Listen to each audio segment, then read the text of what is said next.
कृत्रिम बुद्धिमत्ता अब सिर्फ सिलिकॉन वैली का कोई चर्चित शब्द नहीं रह गया है। ये एक ऐसी ताकत है जो चुपचाप नैरोबी से लेकर नई दिल्ली तक की अर्थव्यवस्थाओं को बदल रही है और अरबों लोगों के जीवन और काम करने के तरीके को नया रूप दे रही है। लेकिन एक सवाल अब भी बना हुआ है, क्या एआई गरीब देशों को गरीबी से बाहर निकाल पाएगा या अमीर और गरीब देशों के बीच की खाई को और गहरा करेगा? दुनिया के विकासशील देशों में ऑटोमेशन यानी स्वचालन पहले से ही नौकरी के बाजार को बदल रहा है।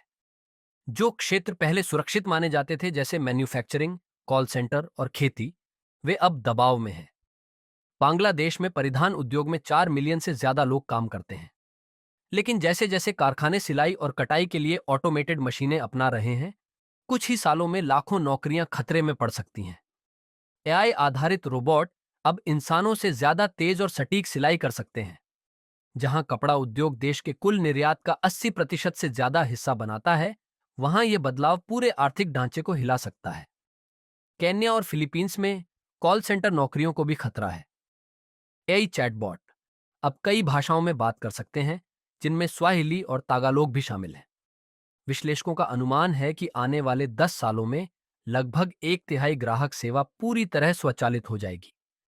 भारत में विश्व बैंक का अनुमान है कि लगभग 40% नौकरियां किसी न किसी रूप में ऑटोमेशन से प्रभावित हो सकती हैं। जहां लाखों लोगों को नई ट्रेनिंग या स्किल अपग्रेड का अवसर नहीं मिलता, वहां यह रोजगार जाल बन सकता है।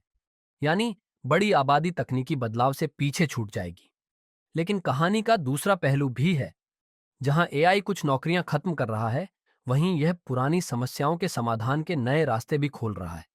केन्या में इलारा हेल्थ जैसी स्टार्टअप कंपनियां एआई सक्षम डायग्नोस्टिक डिवाइस का इस्तेमाल कर रही हैं, जो छोटे क्लिनिकों में मलेरिया और टीबी जैसी बीमारियों का पता कुछ मिनटों में लगा सकती हैं। इन सस्ते और पोर्टेबल उपकरणों की मदद से अब वो स्वास्थ्य सेवाएं गांवों और कस्बों तक पहुंच रही हैं, जहां पहले डॉक्टर या लैब की सुविधा नहीं थी। इथियोपिया में सरकार का आर्टिफिशियल इंटेलिजेंस इंस्टीट्यूट सार्वजनिक सेवाओं को आधुनिक बना रहा है। भारत की ईगव फाउंडेशन के साथ साझेदारी के जरिए प्रशासनिक प्रक्रियाएं डिजिटाइज की जा रही हैं, जिससे परमिट या लाइसेंस जैसी सेवाओं में देरी और भ्रष्टाचार कम हो रहा है। वहीं किसान एआई मॉडल का इस्तेमाल कर रहे हैं, जो बारिश और मिट्टी की नमी का पूर्वानुमान लगाते हैं, ताकि वे फसल की बेहतर योजना बना सकें और मौसम के अनिश्चित प्रभावों से बच सकें। शिक्षा का क्षेत्र भी बदल रहा है।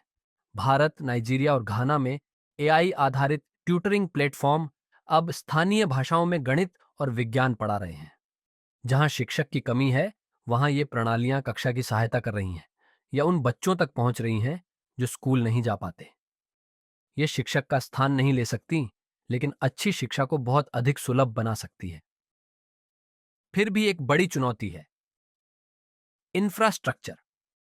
हर एआई सफलता बिजली, इंटरनेट और डेटा स्टोरेज पर निर्भर करती है। लेकिन उपसहारा अफ्रीका में हर 3 में से एक व्यक्ति को अभी भी स्थायी बिजली की सुविधा नहीं है और तेज इंटरनेट भी कई जगहों पर महंगा या अनुपलब्ध है। ऐसे में सबसे अच्छे एआई प्रोजेक्ट भी सीमित रह जाते हैं। नीति भी एक कमजोर कड़ी है। कुछ देश जैसे इथियोपिया, केन्या और रवांडा अपनी एई नीतियां और डेटा संरक्षण कानून ला चुके हैं, लेकिन इनका पालन अभी भी असमान है।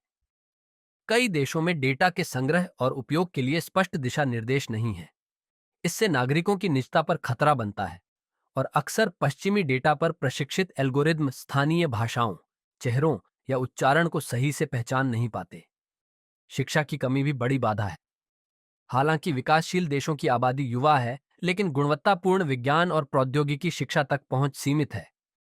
यूनेस्को के अनुसार अफ्रीकी विश्वविद्यालयों में सिर्फ 20% छात्र ही विज्ञान या इंजीनियरिंग की पढ़ाई करते हैं। तकनीकी कौशल के बिना देश अपने लिए तकनीक बनाने की बजाय दूसरों पर निर्भर रह जाते हैं। इसे डिजिटल निर्भरता कहा जाता है, जहां तकनीक तो काम करती है, लेकिन मुनाफा और नियंत्रण किसी और के पास रहता है। अब सवाल है, आगे का रास्ता क्या है? अर्थशास्त्री और शिक्षक 3 मुख्य कदम सुझाते हैं। पहला, लोगों में निवेश करें। एई साक्षरता को पढ़ना लिखना जितना ही जरूरी बनाना होगा। सरकारें और निजी कंपनियां मिलकर सस्ते प्रशिक्षण और ऑनलाइन प्रोग्राम शुरू कर सकती हैं। भारत का स्किल इंडिया और केन्या का अजीरा डिजिटल ऐसे अच्छे उदाहरण हैं। दूसरा, स्थानीय नवाचार को बढ़ावा दें। घरेलू स्टार्टअप जो अपने क्षेत्र की समस्याएं समझते हैं, जैसे खेती, स्वास्थ्य या परिवहन, वे ज्यादा उपयोगी और टिकाऊ एआई समाधान बना सकते हैं। लागोस, नैरोबी और बेंगलुरु जैसे शहर पहले ही यह साबित कर चुके हैं कि प्रतिभा हर जगह है, सिर्फ सिलिकॉन वैली में नहीं। तीसरा, पारदर्शी और न्यायपूर्ण नीतियां बनाना जरूरी है। मजबूत डेटा गवर्नेंस और नैतिक एआई मानक ये सुनिश्चित कर सकते हैं कि एआई का लाभ सबको मिले, कुछ को नहीं। संयुक्त राष्ट्र और विश्व बैंक जैसी संस्थाएं इसमें देशों की मदद कर सकती हैं, इंफ्रास्ट्रक्चर, कानून और शिक्षा के स्तर पर। कृत्रिम बुद्धिमत्ता हमारे समय की सबसे बड़ी समानता लाने वाली शक्ति बन सकती है, या फिर सबसे बड़ी असमानता पैदा करने वाली। एक भविष्य में यह स्वास्थ्य, शिक्षा और अवसर सबके लिए खोल सकती है। दूसरे भविष्य में यह शक्ति और संपत्ति को कुछ डेटा समृद्ध देशों में सीमित कर देगी। फैसला हमारे हाथ में है। अगर विकासशील देश आज ही लोगों, तकनीक और पारदर्शी शासन में निवेश करते हैं, तो एआई उन्हें ऐसी समस्याओं के समाधान तक ले जा सकता है जिनका हल पहले असंभव था। अगर नहीं, तो डिजिटल खाई बुद्धिमत्ता की खाई बन जाएगी। एआई न तो उद्धारक है न दुश्मन, ये बस हमारी पसंदों का प्रतिबिंब है। समझदारी से इस्तेमाल किया जाए तो यह प्रगति तेज कर सकता है, अनदेखा किया जाए तो यह असमानता बढ़ा सकता है।